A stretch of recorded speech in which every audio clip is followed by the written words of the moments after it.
Saguaro National Park is rich in natural beauty, physical shapes obvious and attractive to the eye.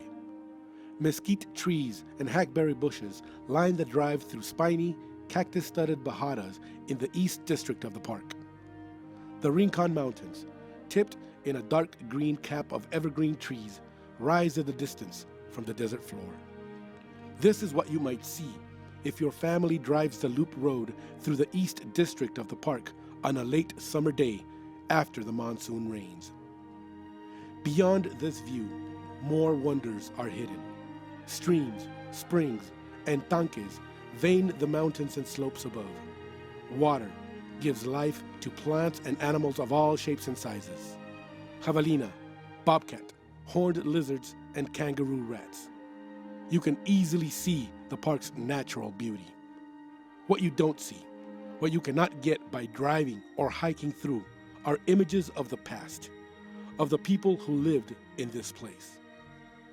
Those settlers were people like you and me, with diverse interests and talents.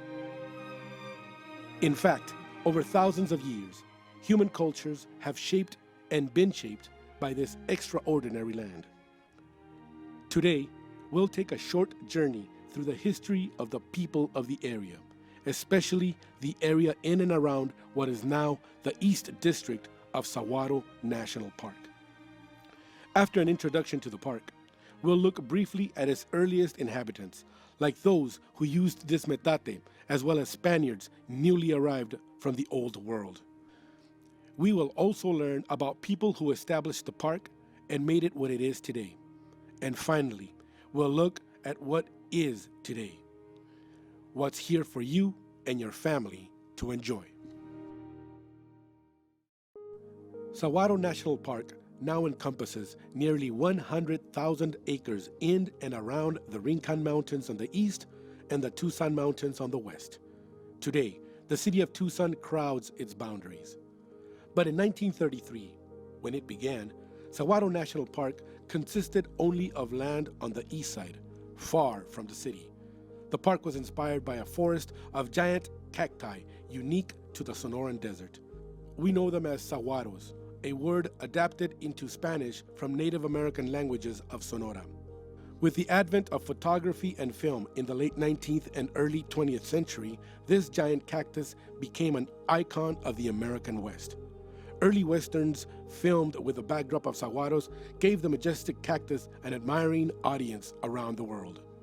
But the saguaro has been much more than a curiosity or a symbol to those who have long lived on the fruits of this land. It has been vital to native cultures in the Sonoran Desert for thousands of years. Saguaro fruit has provided food and drink for many mouths. These long-lived cacti have also provided homes and food for the desert's wild community. They are a critical part of the food chain for insects, birds, and other animals. Even in death, saguaros feed microorganisms and replenish the soils. Prehistoric people lived in and around the Rincon Mountains between 15,000 and 10,000 years ago, when the climate was cooler and wetter. They hunted mammoths, camels, and even saber-toothed tigers. By 2,000 years ago, the culture of the people living in the Tucson region had become what is called the Hohokam culture. The Hohokam flourished in the Rincon area between 700 to 1300 AD. However, when Spaniards arrived in the mid-1500s, the large villages and sophisticated culture of the Hohokam had disappeared. They found only scattered villages of Odham living in the valleys of the Santa Cruz and San Pedro rivers. Father Eusebio Quino first came to Sonora in 1694 to convert the Odham to Western traditions and religion. Quino found the Odham people growing corn and other native crops. Taken in 1932, this photograph depicts a typical Odham home of the time, showing how they used the natural resources of the land.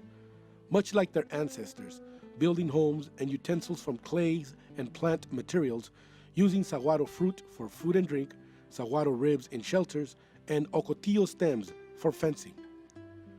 Odham craftspeople still use devil's claw to get dark fibers for weaving baskets. At about the same time the Spanish explorers arrived, the Apache migrated into the region and began raiding villages, causing many O'odham to leave the more fertile Rincon and Tanque Verde valleys for the protection of the new Spanish presidio. Father Kino had brought wheat and fruit trees, as well as cattle for the mission communities, and he trained his novitiates to raise the crops and livestock. After Kino, Spaniards drove their cattle into the area, changing lifestyles and landscapes in the Sonoran Desert. The practice of open-range ranching itself came from the plains of Spain to the New World. Roundups, branding, and other Spanish ranching traditions filtered north from New Spain with its people. By the mid-1800s, men in the newly established country of Mexico had set up large ranches throughout what is now southern Arizona. Spanish was the language of the land. In fact, ranch is the word that comes almost directly from the Spanish word rancho. Then, in 1854, the United States purchased southern Arizona south of the Gila River from Mexico. Called the Gadsden Purchase, this transaction established the international border that we recognize today. Soon after the 1854 Gadsden Purchase, a stagecoach service began a route through Tucson, and regular mail service began. The seeds of a migration from the east had been planted. In Tucson, Sergeant Francisco Solano Leon, who'd been stationed at the Mexican Presidio, and Joaquin Tellez, who'd been living in the Santa Cruz Basin, chose to become American citizens. Both began ranching in the Rincon area soon after the Gadsden Purchase, and both became prominent ranchers. Paz Tellez de Ruiz, on the right here, was the daughter of the first Tellez settler. Her great-granddaughter still lives in her original adobe homestead in the Rincon Valley. In 1872, the raiding Chiricahua Apaches surrendered and were moved to a reservation in Sulphur Springs, Arizona. While this did not eliminate Apache raids altogether, it did make settlement a little safer. A year later, in 1873, the U.S. Army established Fort Lowell on the fringes of the Tanque Verde Valley. The presence of the military afforded additional protection to the outlying community. Pio Pico, the nephew of the last Mexican governor of California, began ranching and farming the Gallas Ranch in the Tanque Verde area in 1881. Pico arrived on the heels of Manuel Martinez, who in 1872 was the first man to settle along Tanque Verde Creek. Martinez raised cattle and, like many other homesteaders, also grew fruit trees, 400 of them. William Ory, an early Anglo-American settler, arrived several years later, driving a herd of cattle from Texas to a homestead in the Rincon area. Another development that brought new immigrants to southern Arizona, of course, was the iron rail. In March 1880, the first Southern Pacific Railroad train reached Tucson. A few years later, the Sonoran Railroad constructed a railway up from Mexico with a spur to Bisbee. By train, minerals and cattle went out, and people came in. At that time, mining was an important enterprise throughout the area. In the 1840s, gold had been discovered in California, and thousands of 49ers had headed west, some using a gold rush trail that passed just south of the Rincon Mountains. The possibility of silver, copper, or gold in the Rincons attracted prospectors too, but no large-scale operations took hold. The Loma Verde mine operated in the Rincon district of the park only between 1901 and 1903. In 1880, about 70% of Tucson's Hispanic community had recently moved here from Mexico. People like Antonio and Eduardo Carrillo, Manuel Aguilar, and Bruno Lara came to Arizona with their families to seek new opportunities, leaving behind a feudal hacienda system south of the border. They settled in the Rincon and Tanque Verde valleys. Miguel Carrillo gave Annie McKenna this photo in 1889, writing on the back, "A remembrance of the friendship and esteem to one of the most distinguished friends, as proof of the immense love that I hold for you." A romance? We don't know.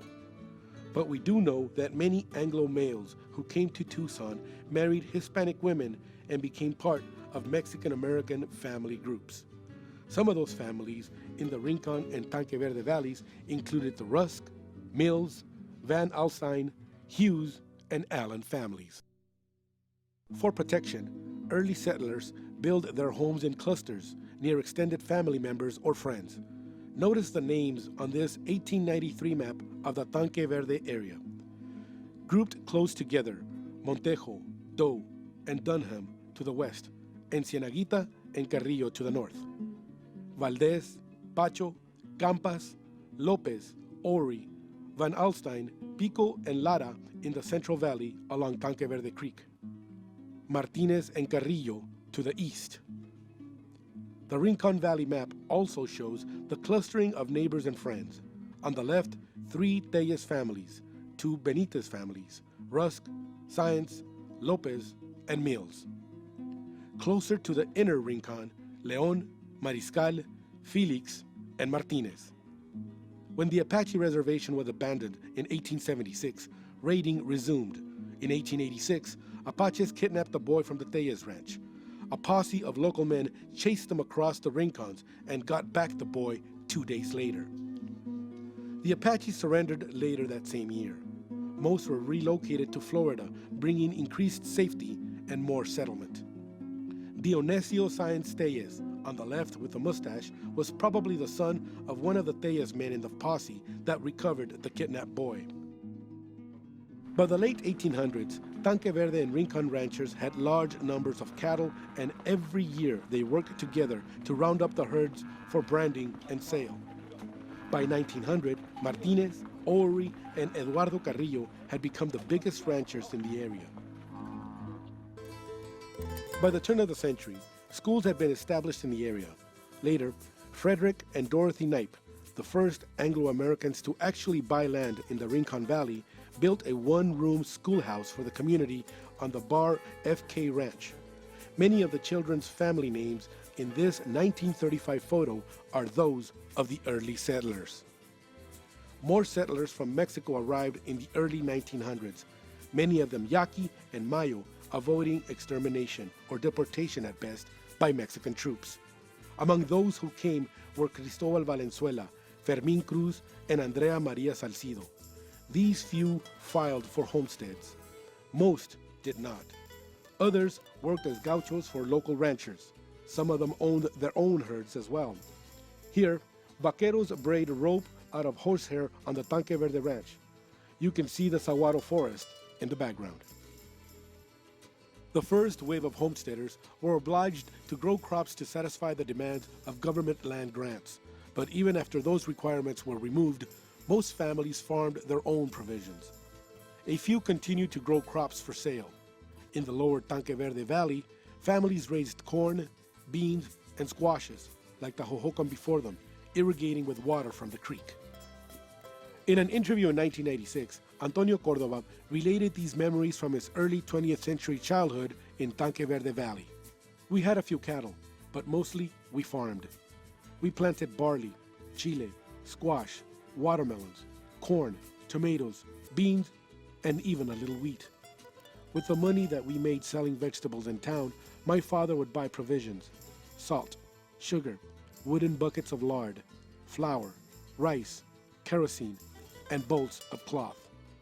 We would go to town about every 6 months, and when we returned, we wouldn't think about town until the next harvest. It was an interesting life because it was very rustic, and we were so independent. This grocery store was owned by José María Mariscal, who also had a cattle ranch in the Rincon Valley in the 1890s and early 1900s. It is likely that beef from East Side ranches was sold here, and local produce as well. In the late 1880s, Miguel Escalante managed cattle for José María Mariscal, the owner of the store we just saw. The Escalante family, homesteaders in the Rincon Valley, also lived independently on the land. Because arid land was not conducive to agriculture, ranching became the primary industry here in the early 20th century.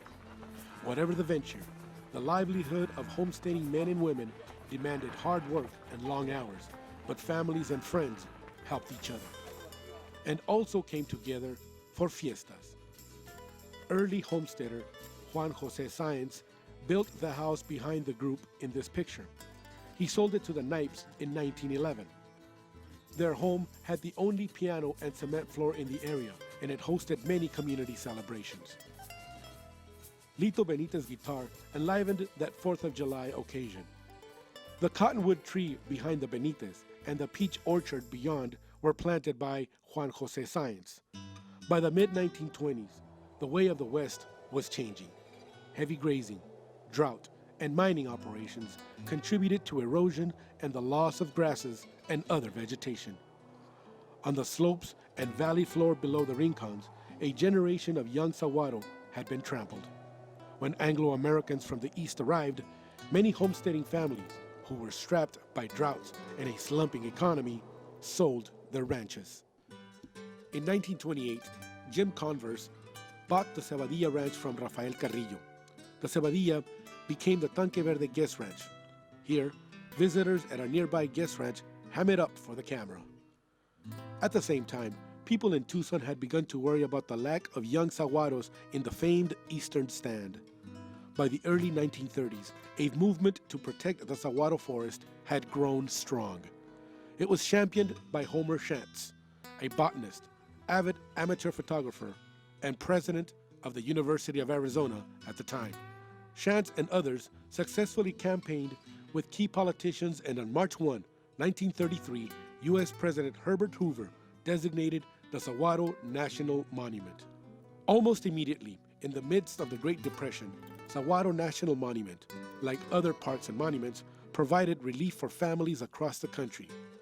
In and around the Rincons, the Civilian Conservation Corps provided paid work for hundreds of young men from southern Arizona and neighboring states. The roster of those who worked here lists many familiar names: Conson, Carrillo, Castillo, Leon, Lopez, Martinez, Sáenz, and more. Between 1933 and 1941, men of the CCC removed road scars, cleared abandoned homesteads, filled 30 prospectors' holes, and put literally tons of rubbish from the area into the old Loma Verde mine shaft. They built check dams to prevent flooding and provide water for wildlife. They created 6 wilderness campgrounds and constructed the first visitor center. They also built the Loop Drive. Today, the park has been largely restored to its natural state, and young saguaro like this one are repopulating the land. Although no one lives in the park today, it belongs to everyone, and all Tucsonans can visit, hike, enjoy, and learn here with the guidance of park employees. Park rangers offer learning opportunities for young people, families, and groups who want to know more about how the land, wildlife, and people interact. They lead scheduled hikes and other activities on park grounds and often bring a bit of nature into the classrooms for our local schools. Park staff also manage the visitor center and recreation areas for people like us to enjoy, including picnic areas where families and friends can gather out of doors and trails for exploring the desert or mountains. Throughout history, people have had strong ties to the land. Here in the park, those ties are still strong. We invite you to visit Saguaro National Park and remember those connections with our cultural past and with nature's beauty and bounty today. The desert is our natural and cultural legacy.